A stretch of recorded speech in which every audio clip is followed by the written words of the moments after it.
All right, so welcome to another episode, you guys. Let me slash my fan on y'all. Because I got a whole East Atlanta person in the house, baby. So listen, welcome to another episode of Quite Frankly with me. I am your host, Sheila, and I have a very special guest at the grown folks table with me today. Don't play with her. It's all right. I want you guys to, I'm going to let her introduce herself. And then we're going to kind of get into a nice conversation that I think you guys are going to be interested in. Okay. So introduce yourself. Let's talk. Tell the people a little about yourself. Hi, everybody. My name is Lisa Huntley. That's my married name. It used to be Lisa Murray. But I'm from, born and raised in Atlanta, Georgia. I have 6 brothers. I'm the only girl, raised up with all of them, plus a mom and dad. Okay, yeah. I had no idea. Mm-hmm. That's a pretty interesting family dynamic. Yeah. So let me tell you guys. So there are many times that people come to the table and that I may have met somebody along life, but Lisa and I have been knowing each other since high school. Right. Child, I don't know how many years ago. I'm not going to even tell y'all. But it has been a long time. As I was telling her before the cameras began to roll, is that even with this platform, let's just say even with social media, we get a chance to see each other on social media. Right. But this face-to-face stuff is real. Yes. And I just appreciate her being at the table with me today. Glad to be here. We have a special topic that we're going to talk about today that I think is really exciting. And we talk about some grown people stuff. And so one of the things that I wanted to talk about, I've been itching to talk about some relationship stuff for a long time. Yeah. We get all these other kind of things coming to the table, but my heart and soul is in relationships all the time. Okay. And so anybody that I can find to talk to about relationships, come to the table, can come all the way to the grown folks table. So when Lisa and I talked, we talked about talking about today about relationships and basically how to get through hard times. And we're not saying at grown people age where we are that you don't know how to get through it. There may be somebody out there who don't know how to get through it for real. Right. Like even if you've been married 1 year or 50 years, 30 years, everybody goes through problems. Everybody. Yeah, and there's always something new to learn. So if you guys are interested in learning, you're going to learn today. If you are interested in possibly hearing maybe some of our stories and possibly, maybe trying something different, it just might work for you. Right. So what I'm going to do is I'll introduce my husband first, and then I'll let you introduce your husband. How about that? Because we're going to involve them in the story. So it's just natural. Seems like they should be a part of it anyway. So my husband and I, this year is this year is 2022. We've been married 13 years. Oh, awesome. September. Awesome. September 12th. I know he probably, the thing is, he's so good with remembering it, and I'm just like, what? But it's September 12th, 13 years. And what I say about this is my second marriage. Okay. And so what I say about this relationship with my husband is that it's mature. My first marriage, my ex-husband and I, we had started dating in high school and did many years in between them. But this relationship feels like grown people, like a grown relationship. Right. Yeah. Like we're learning each other, we understanding each other, we're understanding how to maneuver without each other, with each other and everything. But he's a good guy. My husband is from Atlanta, born and raised. I love Atlanta guys. But he is from Atlanta. He is the youngest of 7 kids. And he's a really good guy. And I appreciate him. I guess I really appreciate the most about him is that he loves me for who I am. You know what I'm saying? Yes. Mm-hmm. Like there's just a lot of people who get in relationships and they expect all these things. And well, I'm not saying he don't expect some stuff too, because I think when 2 people come together, they have some expectations of what they're looking for. Right. And so I'm not saying that he doesn't have that, but I think he genuinely loves me for me. Mm-hmm. And that's all I can ask because I love him just the same. But if you want to know more about him, basically, he's just a good guy. He has great standards, morals. He protects and provides and do all this stuff for us. So he's a good guy. So he's mine for 13 years. Oh, and his name is Pierre. So we talk about him a little bit in the story. Y'all hear more about him. Awesome. All right. Well, Melvin Huntley is my husband. We been together. Well, not really together. We known each other all the way through high school. We was in the same homeroom. I had a crush on him. He had a crush on me. Okay. But it wasn't like serious. And we also went to the 11th grade prom. And of course, some of you know I dated Sheldon Tarver. And we have 3 sons together, me and Melvin and I. But my oldest son is Melvin's stepson. I had my oldest son by Sheldon Tarver. Okay. So I want to be. I forgot about that. Yeah, I want to be upfront and serious. Okay. So as time went on, Melvin, he's a great provider, protector, and he took on my oldest son at 3 months. And to this day, my oldest son still call him dad. 3 months? That's a whole dad for real. Yeah, 3 months. Wow. He came by to see him because Vanessa Williams said, Melvin, Lisa baby look just like you. So he had to come see. But me and Melvin was a good guy. He never did anything. We never did anything together. So, but he wanted to just come see. And that's how we rekindled. Okay. And so from that day forward, we started dating. So you're saying, so you guys knew each other for high school, but didn't date in high school? No, didn't date. Y'all went to prom together. Went to the 11th Still wasn't prom. necessarily dating at that time. Right. Had some time in between, then you guys got together. Okay, all right. Yeah. So how long have y'all been married? 33 years this September the 23rd. Married 33 years? What kind of stability is that? All in these streets. What? That is too good. Okay, so 33 years. We trying to be like y'all when we grow up. I'm just saying, we trying to get to some numbers like that. Let me ask you this. So at 33 years, do y'all still can you say honestly that y'all are friends, that y'all are still friends? We are best friends. Okay. Me and Melvin, we argue, but we know how to bounce back. Yes. Matter of fact, I forgot to call him and tell him I was here. As he's going to ring that phone in a second. Okay. Tell you didn't call me. But other than that, we are like best friends. We do everything together. We work together. Y'all work together? We work together. I didn't know that. He's my boss. What? Yes. Okay. And I vowed to never work for him again because he was a supervisor at a YMCA. He fired me. I love that. I said I would never work for him again, but that wasn't God's plan. Right. So I was working in the prison system. I had to get out. It was just too much. It was changing me. So I stopped and he said, well, baby, you can be a housewife. I said, okay, cool. I was down with that. Okay. So I was a housewife. And then he said, well, you can go back to work when you're ready. 1 year passed. He okay. 2 years passed. He kind of looking cross-eyed. 3 years passed. Hey, baby, when you going back to work? Time sure is flying. And so he had shoulder surgery. Okay. But right before his shoulder surgery, he got a call and asked if he want to do a route for pharmaceutical. Okay. And it's his own business. So he said, well, let me get everything together and then I'll see what's going on. So he went that Monday, got everything together. Then I started doing the route. So now I'm back working under him. But all the way around, he's a great guy. Yeah, I agree with that. Now, I know Melvin from high school as well. And I remember him being a good guy, just an all-around good guy, even in high school. And so I don't think people change their stripes. They just grow to be bigger who they are. Right. So I can imagine him still being a good guy there. I see you guys on social media doing your Atlanta Falcons. And yes. And so...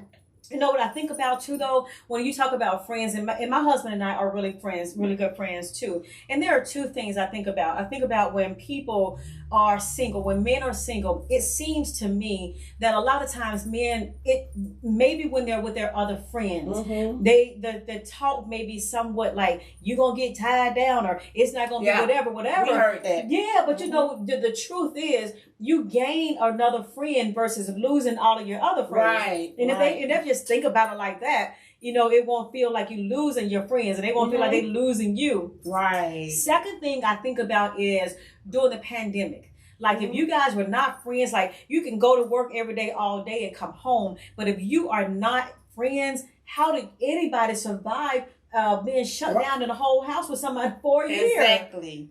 Yes. That's crazy. I have a friend, I'm not gonna call any names, but that's how her and her husband separated. They still separated. Hopefully they get back together. Right. I think they're a great couple. But when the pandemic hit, it's like they really didn't know each other because he worked at night, she worked during the day, and they just came crossing like I'm waking up. And that's time for me to go to work. He just laying down. So yes, didn't have time to really understand. Yes. So now they're separated. So hopefully they get back together. Fingers crossed that they get back together. Yes, because I love anything that when there are good people out there in relationships, just hopefully they talk about it and figure it all out. That'll be too good. So when the jobs shut down, now they're in the house together and they crashing. And that's kind of what this whole thing is. This whole conversation is about anyway. So if there are some people, like even at our age, if there are people who still may not know how to maneuver conversations and may not know how to bounce back. You know what? One thing I know is true is that if you are not able to put your ego aside, and that's pride, people pride, and they live with it to their death, to their divorce, which is their relationship death. Right. And it's like you gotta. In a marriage, you have to put your ego aside if you want to. That's tough though, because sometimes you be like, "Girl, he crazy," or "How in the hell did he get this out of that? He crazy." And so when even if you're saying all these things to yourself, how do you then be humble enough to have a conversation with that person again? Right. So it's a whole thing I hear. How did Melvin propose to you guys? How did he propose to you? I'm about to start something the ladies may not like. Okay. First of all, in high school, when me and Melvin went to the prom, then East Atlanta had a school dance. Okay. So me and Vanessa was standing there talking and Sabrina Holly. So Melvin walked in. I said, "There go Melvin." And then I said, "Let me go talk to him." I approached him. Okay. So we started talking. And so after we finished, I came back over with the girl. I said, "That's going to be my husband." I love it. Yes. That's going to be my husband. Then Vanessa said, I don't know, Lisa. He too quiet. I said, "That's my husband." Okay. So as time went on and on, Melvin didn't propose to me. Even though we, let me see. We had Cece. Then we had D, my middle son, me and Melvin together the following year. He didn't propose to me. I said, "Okay, we got 2 kids. I'm ready to be married." Okay. So as time went on and on, I said, "I'm finna propose to him." Okay. I went to him. I got on one knee. Did you for real? I got on one knee and I proposed. Okay. He hesitated. He breathed deeply. He said, "I'm not ready." I said, "So is that a no?" He said, "Yes." He said, "I'm not ready." What? I said, "Okay." I said, "I can live with that." Okay. I said, "I can live with that." I was hurt though. I was really hurt. Absolutely. Because we having kids and about to live together. But I love your boldness though. I love that. We was about to live together, so I needed to be married. Right. I have a Christian family. Okay. Mom and dad was Christian, so they wasn't trying to hear having babies, living together, not married. So time went on and on and on. I said, "I'm gonna pop the question again." Okay. How was this, months or years or how? It was 7 months later. Okay. Yeah, 7 months later. I got down on one knee and asked again. Were you guys in private or in front of other people? Or we was private. Okay. So he said, "Still not ready." I said, "When are you gonna be ready?" Right. He said, "My turn." Okay. He said, "You're ready." He said, "But I'm not ready." He said, "If I'm not ready and we get together, we get married, I'm gonna still be doing the same thing I was doing before we got married." I mentioned a second ago that I love your boldness, but how much respect do I have for him, but not just jumping in it because you right. And for him to stand up and say, "I'm not ready just yet." That is maturity. I love it. Go Melvin. I love it. Not go, but I'm saying be able to stand in your truth. I love it. Okay, go ahead. I'm sorry. And so after that, maybe I'm gonna say almost a year later, he went to my dad and asked my dad, could he marry me? Okay. So I had no clue. Okay. So my dad said, yeah, sure, y'all got kids and you basically living together, so why not? He said, y'all love each other, right? So it's like, yeah. So went through all of that. Then we was at my mom's house, and me and him was sitting in her dining room, and my mom was in her room. Mm-hmm. And so Melvin said, he kept looking at me. So I'm looking at him. He said, reach in my pocket. So I said, for what? He said, just reach in my pocket. So I reached in his pocket, and I pulled out a little box, and I opened it, and I just went crazy. And he just like, eyes wide open. He like, oh. I said, oh my God. I said, yes. Clapping, jumping. I ran in there with my mom. And I said, Mom, look. And she said, oh, wonderful. She said, I knew. Oh. Then I said, well, come here. So she came in there. And when we came back, Mel was on one knee. He said, will you marry me? I said, yes. And then we hugged and kissed. But I'm going to show you this ring right here. Okay. This is the ring he gave me. On that day? On that day. Okay. I had a lot of friends that say, where's the diamond? It is so little. Mm. I say, well, it means a lot to me. Absolutely. Because he said, your ring will come in due time. Mm-hmm. He said, but I want you to realize I'm ready. When I say I'm ready, I'm ready. This just means a circle of love. Yes. And he say, and it doesn't have no breakage in it. He say, when I say I do, I mean I do. We need to stay together until death do us part. Wow. So that ring, whatever ring I wear, it always goes on. That goes on. I think some people get caught up in all the diamonds and all that kind of stuff too, and it doesn't mean that. I wholeheartedly, that means so much more. And what 33 years later, who cares about a ring when you got the man for 33 years? And he still didn't. When we got married, we still didn't give me a ring. We married in his grandmother's ring. His grandmom came to me. She said, Lisa, let me talk to you about my grandson. I'm like, oh. I said, okay. Uh-huh. So we went in there and we talked. She said, you are very special to his heart because he talks about you a lot. I said, wow, okay. Mm. She said, I want y'all to get married in my ring. Mm. So I'm looking like, really? She said, yes. She said, only you and one more other person have gotten married with my ring. So I'm like, okay, cool. And so she showed it to me. I just melted. I said, I'm going to try to keep that ring. Yeah. It was beautiful. It was Queen Anne cut. It was just so beautiful. Mm. So me and Melvin got married in that ring. And she said, you only can keep it 3 months. Okay. So she gave the ring to Melvin. And so that day came. He put it on my finger. I wore it for 3 months. She gave us a call. I need that ring back. Can I get that? I said, it's been 3 months. She said, yes. I said, I thought it was just one. You know, because I wanted to keep it. Right. But he ended up tradition of that. He ended up having me a ring. When I took that one off, he put one right back on. Okay, so. All right. I like the tradition of that. I've never thought about that. You know, people think about dresses, like pass your dress down to your daughter, or a veil and all kind of things. But I have not thought about that. I might have to think about that because I got 2 girls, and hopefully they walk down the aisle, and when they do, let them walk. Maybe they can use my ring a second. Yeah, they can just use it and. For 3, I don't know about 3 months though. Not this one, but we'll see about one. Or you can buy a ring. But I do have one that I got one that I got married, and I still have that one too. So I can do that. So let me tell you about, so when my husband, Pierre, and I, so when we first met, we met at, there was this place, well, it's a hole in the wall in Atlanta. You made Bigelow's. Have you ever heard of Bigelow's? Yes, Bigelow. All right. So interestingly, neither one of us really party. Like even today, we don't really go to clubs. Right. That particular evening, my sister was celebrating her birthday. She had been celebrating her birthday all week long. And so I didn't get a chance to go out with her because I've been working. She's like, you ain't went out with me all week. You gonna go somewhere with me Friday? You know, so Friday I went out with her. She was celebrating her birthday.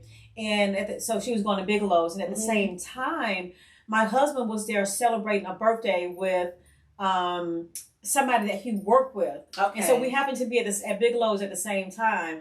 Now, truth be told, the whole truth is, when I knew I was going to meet go with my sister, I was actually supposed to be meeting somebody else. Wow. It was this other guy that had been showing some interest in me, and I think it was like on a dating app or something like that.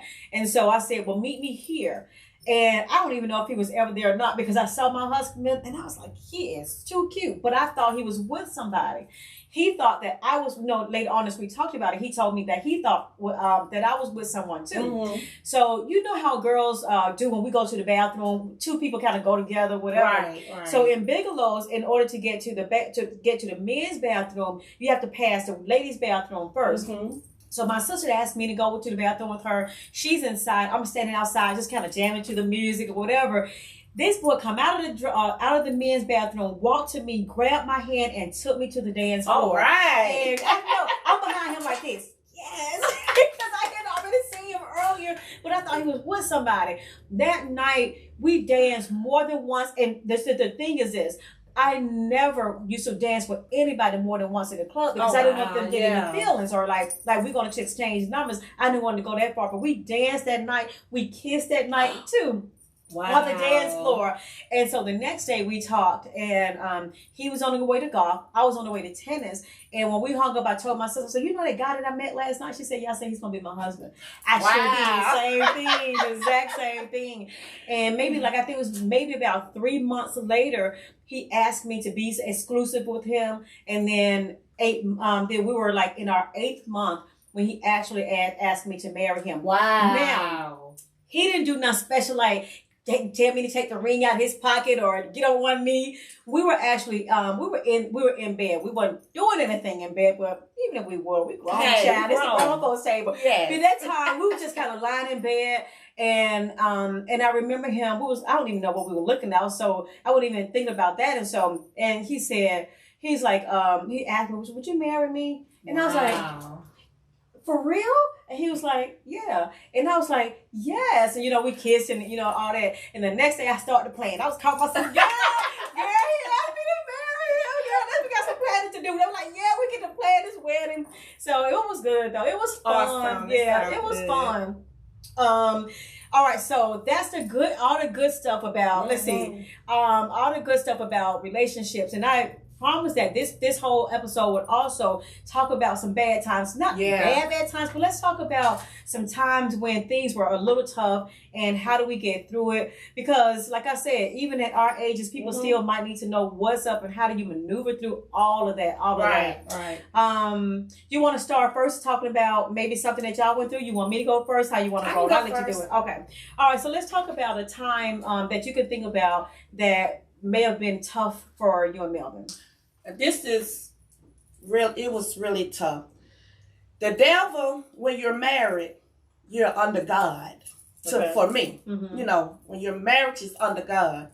So the devil, he'll bring people your way. Yeah, for sure. He'll bring people your way. Your type at that. So me and Mary married at 21. I had cancer.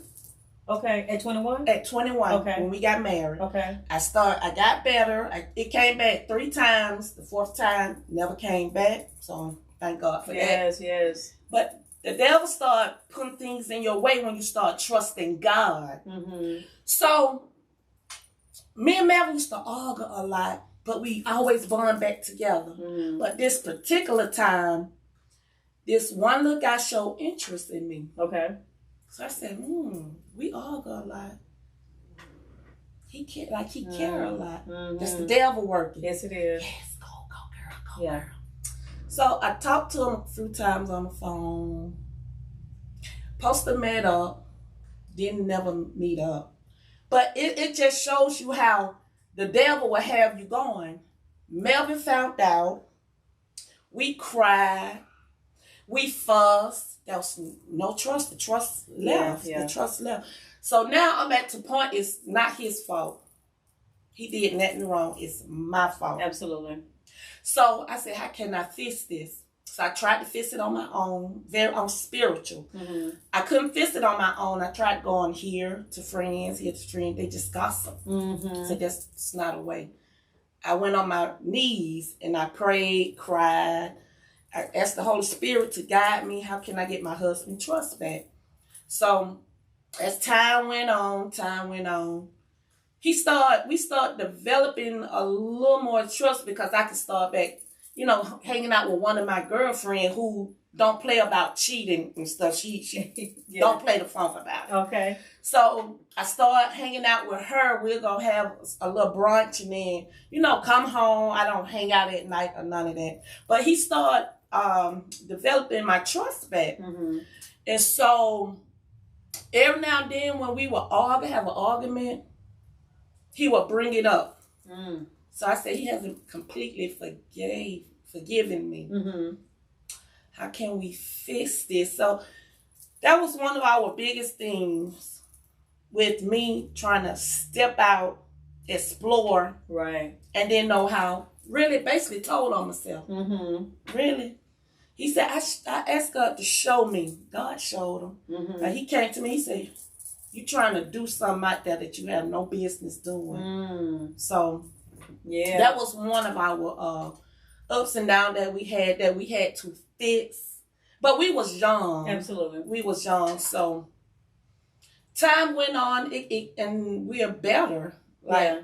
You're better. You know what I think about when I hear this story? So I think about, like you were saying, like the devil get all involved in a lot of things. But I think about most is when we are, when we as people, when we are strained for something, we think that we're missing one thing. Mm-hmm. We forget about the other things that we have. Right. And it's that kind of that 90-10 thing. Right. Whereas if you got a 90% man over here and there's always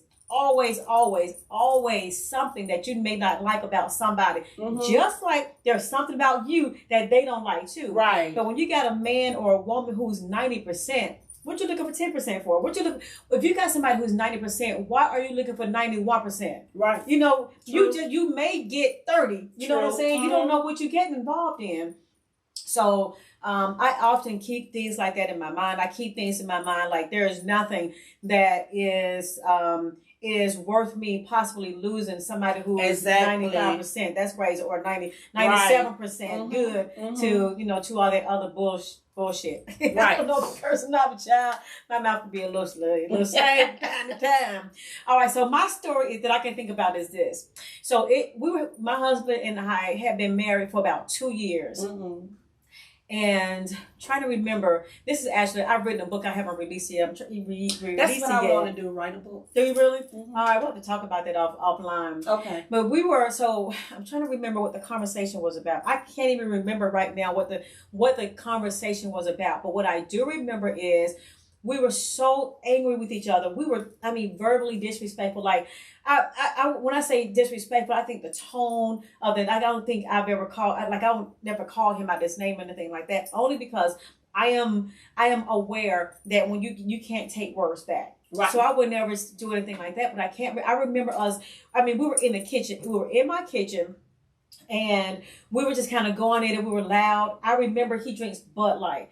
And we were sitting at this table. I had this high table. And I remember at some point he threw the can across the room. And I'm thinking to myself, now, who's going to clean that shit up? Right. I'm already mad. Now, that's dramatic. But who's going to clean it up tomorrow? Like, I got to clean all that up. I'm already mad. And so I remember that because I think I grew in that moment because I had always been the type of person that if I felt like something wasn't working, mm-hmm. I'll just go about my business. I'm sure there's somebody out there for you, mister, and I'll go find somebody else. Right. I used to run. I used to be a runner. And in that moment, I decided that I didn't want to run. That he was worth fighting for. Right. In that moment. And so I really think a lot of my maturity came in that moment. And so what I ended up doing is we had come, I think he was downstairs and I was upstairs. And I remember saying to myself that I would, that this is what I mean about pride. I had to decide to myself, let me put my pride down and just go down and just figure out how do we do this. Right. So I came downstairs to him, put the TV on pause, and I was like, let's talk. And what I remember saying is, even if we have a disagreement, first of all, we can't disrespect each other verbally no more. But secondly, if it begins to be that bad, let's decide right now that one of us can walk away and just be like, we just talk about it later, when things are better. But because we're talking about it right now, the other person has to agree to say okay, because when he want to talk about it, let's talk about it right now. And I'm just like, let's just chill until we can, till that energy goes away. Yeah, that's how we are. Yeah.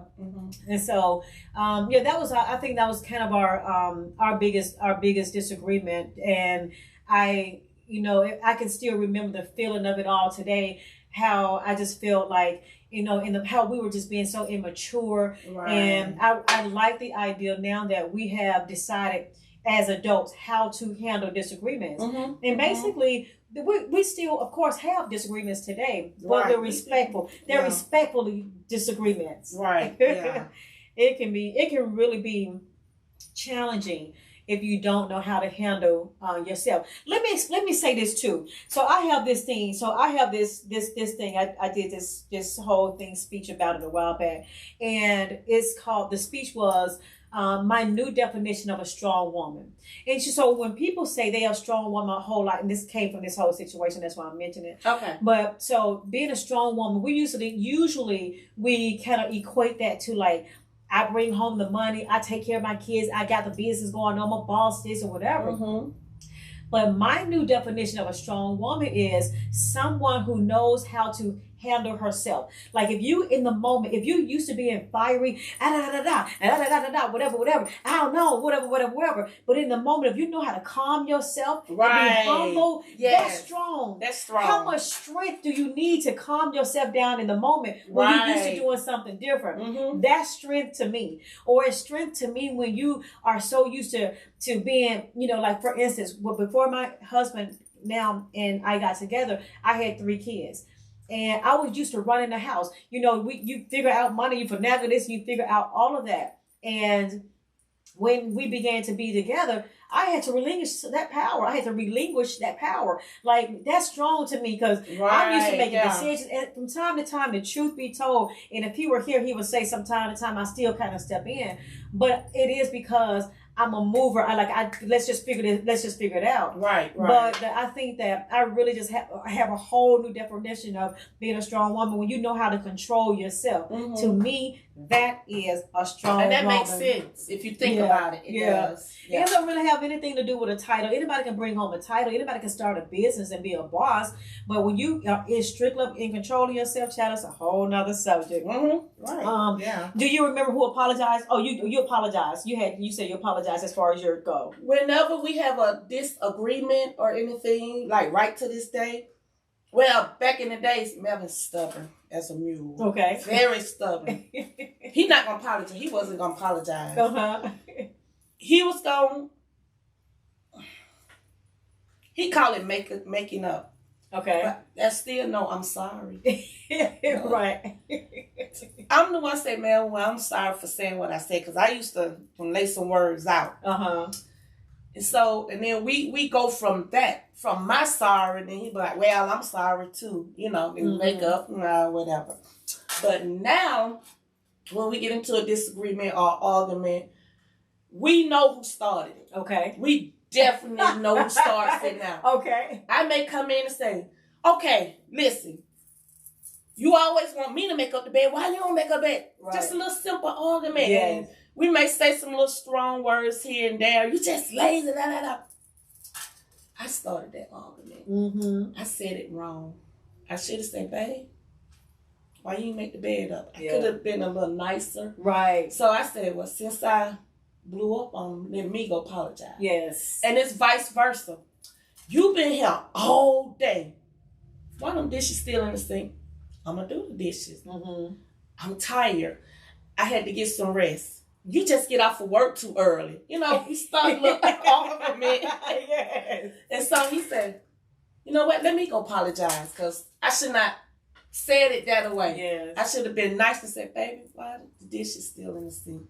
I'm going to get them, baby, okay? Okay. Mm-hmm. I know you're going to get them. You always do. But we just at each other. Right. And we know who starts that argument. Yes. And so it is that person who starts it who goes back usually and apologizes first. We make sure. Yeah. If I started, I already know I need to go back and apologize. And sometimes it be eating on me. Yeah. I said, you know what? Let me go apologize. Because I hate this. He can do a very long silent treatment. I can too, actually. And so that's not good. Until you apologize, because you started it, I'm going to sit here, I'm going to go do my little thing around the house, and I'm not going to talk to you. So I apologize. And I try to be like that, but sometimes I'll forget and start talking to him. Oh, you seen the, nah, babe, I ain't seen it, but I'm sorry. So I make it so easy for him. Yes. But he don't make it easy for me. He give me the silent treatment. I love that. I never thought about it like that, but this is absolute true. We're the same way. He would apologize or I would. But it is exactly what you said. Mm-hmm. It's usually the person who starts it. I never even thought about it like that until you said, we definitely know who started it. Yep. I like that because it's straight up. Even if it's unsaid, it's still, you know that you did it. It's your turn. You got to come back and see me on that one. That he will do his thing until because you started it. He gonna do his thing till you come back. Mm-hmm. Yes, girl. All right, so let's talk about let's talk about what's the difference between. I think maybe we probably hinted at it. Mm-hmm. How do you disagree now than who you were when you guys 33 years ago when y'all first started to date? What's the difference in that? Totally different now. Mm-hmm. Back in the days, we argue. I may start an argument or he may start an argument. We just stop talking. We may stop talking for a whole day. Yeah. I may not say nothing to him. I fix dinner. He can come get his plate. Mm-hmm. Or sometime like when he want to take a bath, I'll run his bath water. I don't mind doing it. That's my husband. Right. And I know he'll do the same for me. I guess I'd take a bath. I say, well, he gonna be running his own water. Right. So it was just silent treatment for a whole day. One time we went 3 days. Mm-hmm. But now, totally different. We have to apologize. Mm-hmm. We don't go to bed mad. Okay. We do not go to sleep mad. Yeah. So we have a little argument. Sometimes we get confused of really who started it. So we'll get in the bed. I turn this way, he'll turn that way. And then I can feel him. I said, I know what that means. He said, babe, I'm sorry, I love you. He said, come here. Mm-hmm. Yes. It's totally different now. So we very mature about it now. Yeah. So. And I think the same with us. I think when we first started though, my husband is more of a, people don't believe it because I say he's the most extroverted introvert that I know. He's more of an introvert from time to time. Mm-hmm. But so when we first started dating, he would be the one that would just kind of be like, just that wouldn't talk a whole lot. And me, I'm just a talker. But we kind of switched roles where he's like, no, let's talk them. Over the years, I think I just kind of, I would say, encouraged him to be more verbal. Like, you just got to tell me, and I'll push more questions and say, whatever it is that's, that we got going on. Right. So over the years, he has been way more verbal, and I like it because, I say I like it, but then I mean, like, damn, he gonna here we go again. I gotta, but I do like it because it allows it in my opinion anyway, that we be equal on that. Mm-hmm. So I think the difference is that he talks more now, and we're both more receptive to the other person, and we're respectful in all of that too. Right. I think that delivery is what we're both hinting on, and delivery is key. So I used to teach this course about when to about communication, and the most important thing, which are really very simple, is when you deliver the message. Mm-hmm. So when somebody's at work and they got a lot going on, I'm trying to remember somebody that that they call that this person, their husband would be at work. And they would call to be like, no, I want to talk about it now. And this person like, no, like I can't run all these people. Right. I can't do that right now. No, I want to talk about it now. And then, but then not just, even if that person were to walk out and have the conversation, now they come back in and their whole consciousness is all kind of different. Like, right. Their whole attitude is different. So timing is everything. If you want to be heard. Right. You can fuss every day, all day, and say all these things. But if you want a for real outcome, and the outcome, if you want a positive outcome, the best thing is to at least think about the time that you're speaking, the time that you're having the conversation. Right. And then the way that you say it is also it. You were saying a little while ago that sometimes y'all can be like this, but then it's like, okay, we're going to calm down. And now, I'm here and we're going to talk about it or whatever. So, and then the most important thing is, no one has control over what you say but you. How you say it, what you say, and the words that you choose. And that's where I'm getting with all that. So even as grown people, we know that you know the right one. You know what's going to trigger somebody. Right. I can tell you right now that if I say a certain word, that's going to trigger my husband just as well as he know for me. And so you guys do too. So if you find yourself in a situation and you know that if you say a certain thing, that it's just going to take things over why even just say it? Right. Get your pride together, check it at the door, and just be respectful in your delivery. So that girl would be all that I would have to say as far as that. And that would probably be the one thing that I would say to people who are maybe going through a lot, going through some hard times right now, is just the conversation is important. When you talk, what you talk about, when you say it, how you say it, and the words that you choose are gonna make the difference. Yes. So, well, I appreciate you today. Is there anything else you want to say to the people before we get out of here? I did have something in mind when I was on the way over here. Okay. What? Let's see. Was it about? Was it something about? Your relationship? Was it something about? Oh, I know what it was. Okay. To be on the serious tip now, in order to keep your relationship status clean and fresh and happy, keep people out your business. Yes, to the ma'am. Keep people out your business. It's true. Like, This is what me and Melvin went through. Me and Melvin had a disagreement. I was very upset.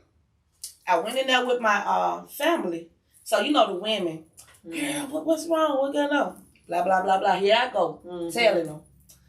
But at the end of the day, Melvin not going nowhere. Right. I'm not going nowhere. We still going to be together. Yeah. But your family going to be looking at him. Yes. Cross-eyed. Yes. And be like, So, if you know you're going to still be there, you and him work it out. Yeah. Y'all work on that. Yeah. And don't go telling your girlfriend. You don't know who's jealous of you these days. Right. Don't go telling your mama, your auntie, your cousins. Because the truth is, when they love you, they're going to automatically feel some kind of way about the other person. Just like you said, if nobody's going in a way where you know that now everybody looking at, they looking at somebody else kind of sideways. Yeah. Yeah. So that's a good point. Just keep your business. Yeah. Your relationship business, whatever you and your husband do, your significant other, keep that to yourself. Yeah. Or find somebody, some help. Because too, sometimes if you can't be, professional help. Because sometimes you may not be able to figure it out by yourself. And there are many times when you just can't figure out how to get off of the page that you guys are on, and you need somebody to help. If that be your case, you can call me. I do coaching. There you have it. Yes. Absolutely.